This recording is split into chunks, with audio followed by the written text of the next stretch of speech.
say now the bag comes from winning, right? You win championships, Yeah. endorsement, people start calling and say, hey, man, endorse my product, so you make up the revenue elsewhere, don't you think? Exactly, and I think that's the big picture thing is that, as you know, as a former player and as a coach, winning is addictive. And it's like a drug.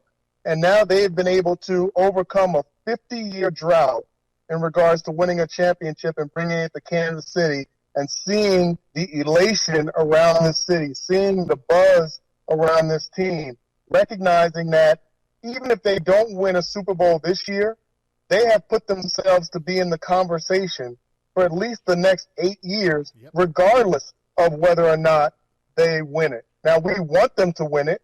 It's always going to be about winning a Super Bowl, but Drew Brees, Russell Wilson, Aaron Rodgers, you can go through a litany of players, great quarterbacks that everyone thought was going to win a bunch and only won one. You got a quarterback that's one of the greatest in the Hall of Fame, and Dan Marino, that didn't win any. So I'm not saying that. Obviously, I'm not wishing that on this organization, but we do recognize how tough it is to win a championship. It hasn't happened in 50 years. But if you want to win a championship and you want to put yourself in the best position to be in conversation, have the best quarterback in the game and all the other players being able to follow suit, and have a guy like Brett Veach and Andy Reid and Clark Hunt who have drafted in phenomenal fashion and continue to get young talent in here that can feed into the system, not cost a lot of money, and still be great contributors. So there's a method to the madness, and I think what we're seeing now, probably for the first time, maybe for one or two or three times ever in this organization's history, that they have put themselves in a position to be perennial champions and not just teams that are going to look for a big once every few years. Danan, as a position player and an offensive player, I think you can answer this question pretty good. We all know Andy Reid sees things in guys that sometimes other people do not see. And you probably know who I'm talking about when I go into this, and it's Colin Kaepernick. Do you think that would be a good fit for Kansas City if they went out and signed him as the backup? I think so. I think Kaepernick, I've had a couple of conversations with Colin in the past. He's a solid man. He is a very, very solid man. And I'll go back to when I played for Marty Schottenheimer. We didn't win the Super Bowl, but we were a very strong team, one of the powers in the NFL for basically his entire tenure as a Chiefs head coach. And I remember him saying, if I can get 48 good people, I'll be able to turn them into champions. And to me, that's the number one thing. Having good people in the locker room, having leaders, having people that are principled, and having guys that will understand their role. And Colin checks all of those boxes, and he still has talent. And to bring him in a system where he knows he's not going to hit the field unless something happens to Patrick Mahomes. Everyone else knows that he's not going to hit the field unless something happens to Patrick Mahomes. I think that would allow the organization to exhale and be able to manage all the other stuff that might happen off the field with the media and the craziness behind it. But Andy Reid, he has shown the propensity to go out on a limb and get guys and allow them opportunities to rehab their image, to take people in when maybe other organizations were scared away, whether it was Michael Vick or Deshaun Jackson or Tyreek Hill here in Kansas City when he got drafted. And you can go through the list. And yet, just like people can say about Bill Belichick, bringing in Randy Moss, although he's one of the best wide receivers ever, during that time, you can make. Got some pause. All right. We'll see if Danan pops back up here.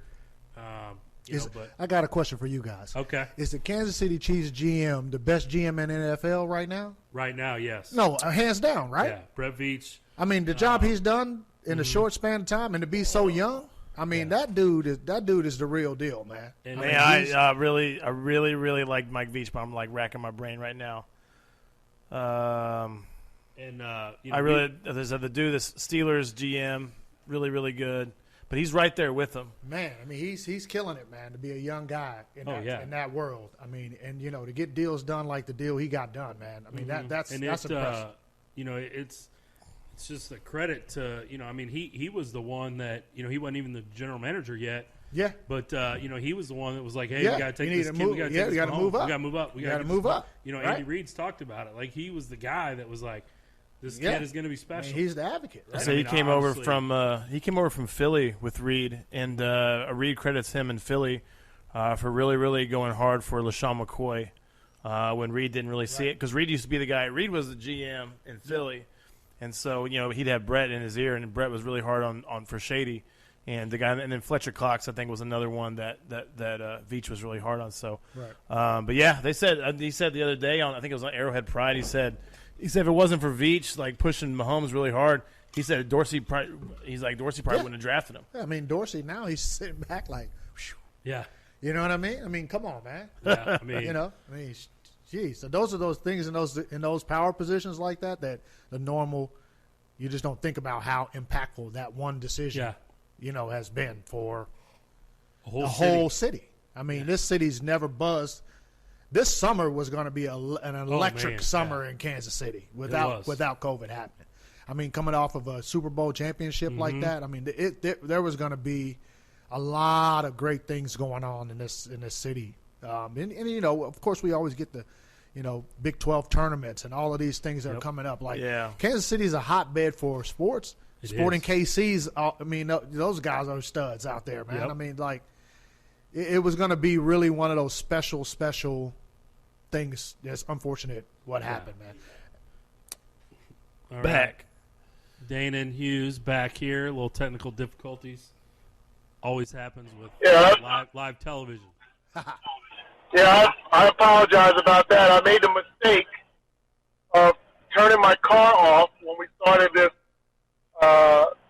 interview, and the phone and me got overheated. Oh. It happens.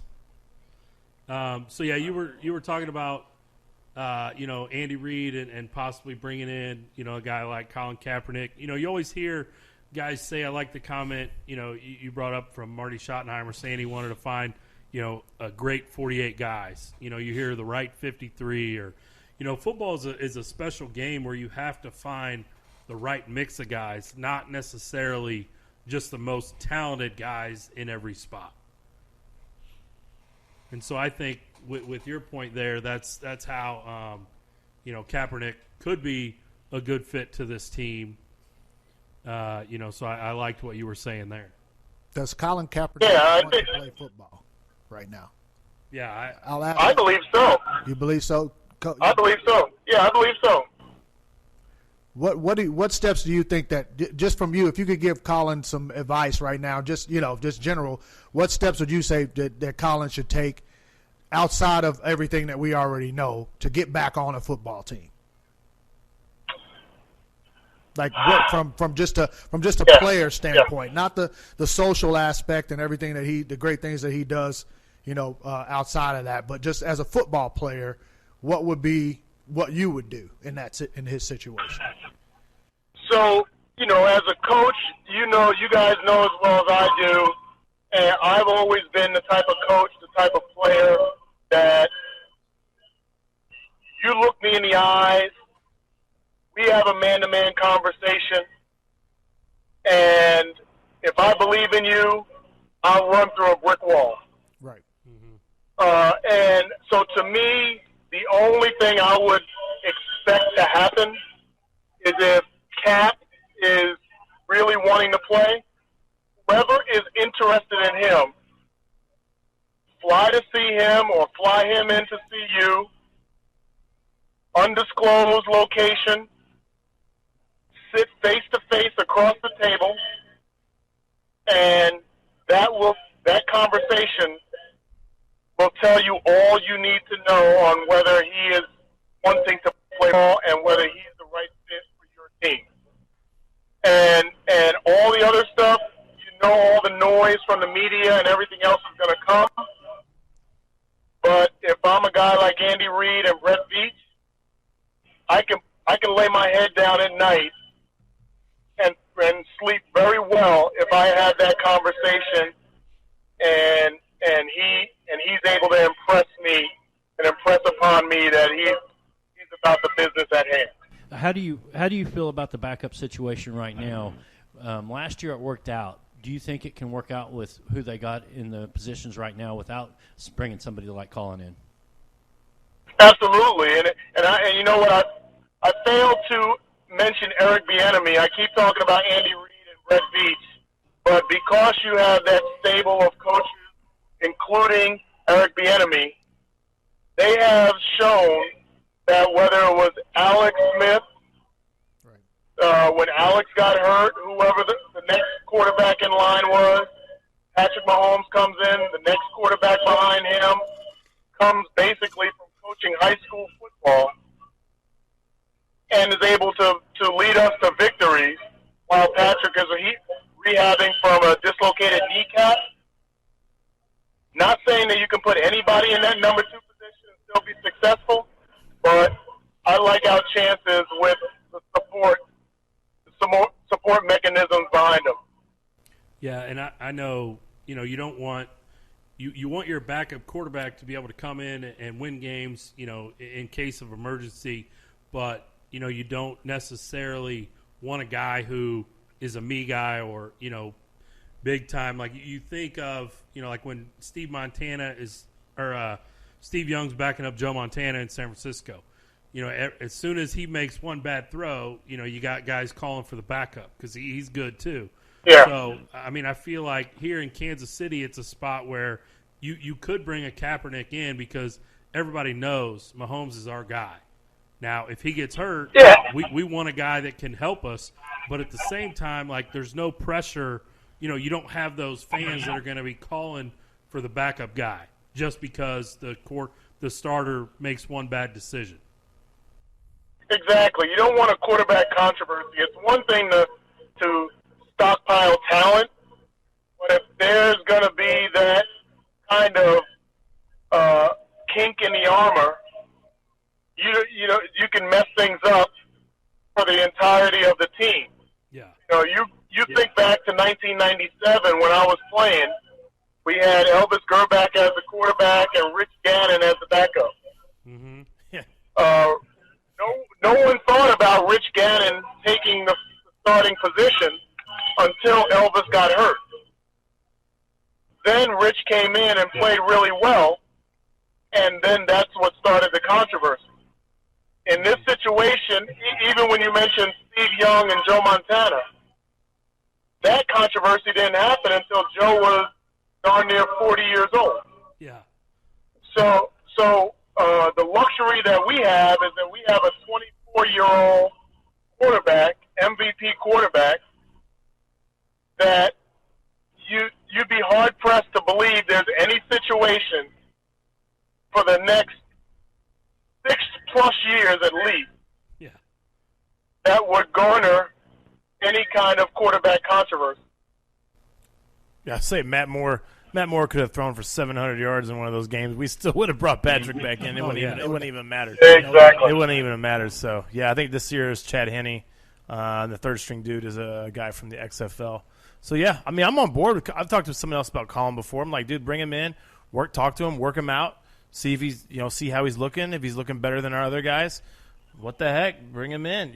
So Andy Reid and all those guys. We know they'll do their due diligence on that stuff, and it was a good point we said before. He's not afraid to bring guys in, or he, Andy doesn't really shy away. He really wants to bring the best guys out, just like he didn't shy away from bringing in Michael Vick, which ended up being a good move because all his other quarterbacks got hurt and Vick had to come in, and he looked great. So yeah, I'm on board with it as long as Colin comes in, works out, looks good.